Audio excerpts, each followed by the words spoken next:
بے نظیر، کیا رائے ہے آپ کی اس کے اوپر؟ لگتا ہے حکومت اب تھوڑا سا گھبرا رہی ہے اور گھبرانا چاہیے بھی ہے، کیونکہ پچھلے ایک آدھ مہینے میں بڑی تیزی سے ان پہ پریشر بڑھتا چلا جا رہا ہے۔ نوٹیفیکیشن کا معاملہ ابھی ختم نہیں ہوا تھا کہ تحریک لبیک نے احتجاج کا اعلان کر دیا، ان کا احتجاج ابھی ختم نہیں ہوا تھا کہ پی ڈی ایم نے لانگ مارچ کا اعلان کر دیا۔ دوسری جانب سپریم کورٹ میں ایک کیس چل رہا ہے جس میں اب وزیر اعظم بھی شامل ہیں، آرمی پبلک اسکول والا، جس میں 4 ہفتوں کا وقت دیا گیا ہے اور یہ کہا گیا ہے کہ جو رپورٹ آئے گی اس پہ وزیر اعظم کے دستخط ہونے چاہیے۔ پھر مہنگائی کا بھی الگ ایک ایشو ہے، تو پریشر جو ہے وہ آہستہ آہستہ بڑھتا چلا جا رہا ہے حکومت پہ۔ تو یہ وقت کسی بھی اپوزیشن کے لیے ایک آئیڈیل وقت ہے اپوزیشن کرنے کے لیے، لیکن ہم یہ بھی دیکھ رہے ہیں کہ اپوزیشن بھی ذرا سنبھل کے چل رہی ہے۔ پچھلا جو لانگ مارچ تھا، اعلان کیا تھا، وہ تھا حکومت کو گرانے کا اور وزیر اعظم کو ہٹانے کا، لیکن یہ جو لانگ مارچ ہے اس پہ ہمیں کہا جا رہا ہے یہ صرف مہنگائی کے خلاف ہے۔ تو ایک ہمارے کالیگ ہیں فہد حسین صاحب، انہوں نے ایک بڑی اچھی بات کی، انہوں نے کہا اپنے شو پہ کہ اپوزیشن جو ہے ان کی ایک نظر عوام پہ ہوتی ہے اور ایک نظر اسٹیبلشمنٹ پہ ہوتی ہے۔ تو میرے خیال سے اپوزیشن بھی ابھی یہ دیکھنا چاہ رہی ہے کہ اسٹیبلشمنٹ کتنی نیوٹرل ہے، جس کی وجہ سے انہوں نے اعلان یہ کیا ہے کہ ہم شاید سینٹ چیئرمین کو پہلے ہٹائیں۔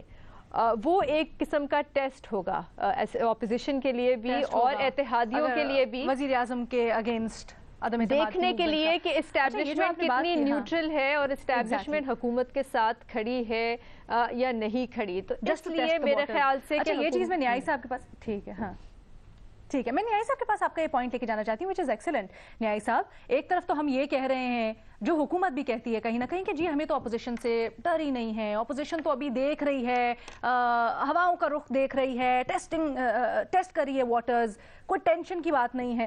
دوسری طرف ہم پھر دیکھتے ہیں حکومت کا ری ایکشن۔ تو اگر کوئی گھبرانے کی بات نہیں ہے، بوکھلاہٹ نہیں ہے، تو حکومت کا ری ایکشن کیوں ہے؟ کیا واقعی میں کچھ ہے ایسا جس سے حکومت کے لیے مشکل ہو سکتی ہے؟ پہلی تو لینا ایک بڑی خوش آئند بات، اچھی خبر کہ چونکہ بھٹی صاحب شاید اب کچھ عرصے بعد فراغت ان کو زیادہ ملنی شروع ہو جائے ٹائم کے ساتھ ساتھ، تو یہاں کے لاہور کے بہت بڑے فلم ساز ڈائریکٹر نے ان کو اپنی آنے والی فلم کے لیے مجھ سے رابطہ کیا ہے کہ آپ کے دوست ہیں تو وہ ان کو لینا چاہتے ہیں۔ تو یہ بھی میں ان کو نیگوشیٹ کرنی ہے، یہ بڑی سیریس آفر ہے۔ میں آپ دیکھا ماشاءاللہ ان کی فیس بیوٹی، ٹی وی کے اوپر اب جو سٹائل آ گیا ہے، 2-4 ہی ہیں جو اس سٹائل اور اس طرح 2 بٹن کھولے ہوئے، ابھی بھی دیکھیں نا تھوڑا جو کیا ہوتا ہے چٹکلا سینہ نظر آ رہا ہے۔ اینی وے یہ تو ایک ہے جس کو میرا خیال ہے اس کو نشر کر دینا چاہیے۔ بھٹی صاحب کے کیا سٹاکس ہیں ماشاءاللہ ماشاءاللہ۔ اچھا دیکھیں جی، پہلے تو فواد چوہدری صاحب کی بات ہے کہ بھئی تجھ کو پڑھائی کیا پڑھی اپنی نبیڑ تو۔ یہ جو لوگ کہتے ہیں نا جو اپنا ایک جو چیز ہے اس کے بتائیں، اب ان کے یہ جتنا آپ دیکھیں گے کہ ریپرزنٹیشن ہوئی ان کی دوسروں کی، یہ کیا ہے؟ یہ فرسٹریشن ہے۔ یہ حکومت کے اندر اس وقت انتہائی فرسٹریٹڈ حکومت ہے، اور اس کی وجہ یہ ہے کہ جو پریشر، جیسے بے نظیر صاحبہ نے کہا ہے کہ پریشر جو پڑ رہے ہیں نا اسے کوپ نہیں کر سک رہی۔ یہ دیکھو سیاسی طور پہ یہاں پتہ چلتا ہے کہ عمران خان صاحب میں کتنی کیپیسٹی ہے، اور وہ چونکہ مجھے تو ہمیشہ پتا ہے کہ وہ سیاسی طور پر بالکل نابلد ہیں۔ اب 2-3 چیزیں ہیں۔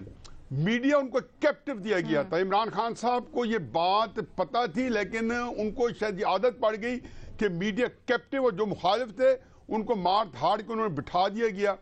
اب کیپٹیو میڈیا کی سہولت ان سے واپس لے رہے ہیں۔ آپ دیکھیں گے کہ جو لوگ ان کی نمائندگی کرتے تھے یا ان کو اجاگر کرتے تھے، ان کی صلاحیتوں کے مترف تھے، وہ اب میڈیا کے جو لوگ ہیں پروفیشنل ہیں، میں دفاعی تجزیہ نگاروں کی بات نہیں کر رہا ہوں، وہ ان کے بالکل ان کی مخالفت میں ہے۔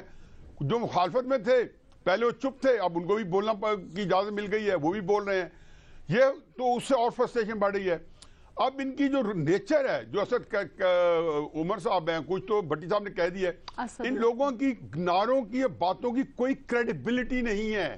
چاہے انہوں نے کوئی سیاسی نعرے لگائے یا کسی کو روب داب دیا، عمران خان صاحب پولیس کو پھینٹی لگا دو، علوی صاحب جو ہے لاک ڈاؤن کے دنوں میں ڈنڈا لے کے، کیا ہے کہ آپ کا لیول ہے۔ جو مجمع میں کارکن سن رہا ہے اس کو تو یہ سمجھ نہیں آئے گی نا کہ یہ صحیح کہہ رہے ہیں، غلط کہہ رہے ہیں۔ لیڈر نے کھڑے ہو کے سٹیج پہ کہا ہے، وہ تو میں یہی کہہ رہا ہوں کہ آپ کہتے رہے لیکن اس کے لیے قد کے ساتھ کٹ نہیں ہوتی۔ جو کیپیسٹی کٹ دینے کی ہے وہ نہیں ہے تحریک انصاف میں،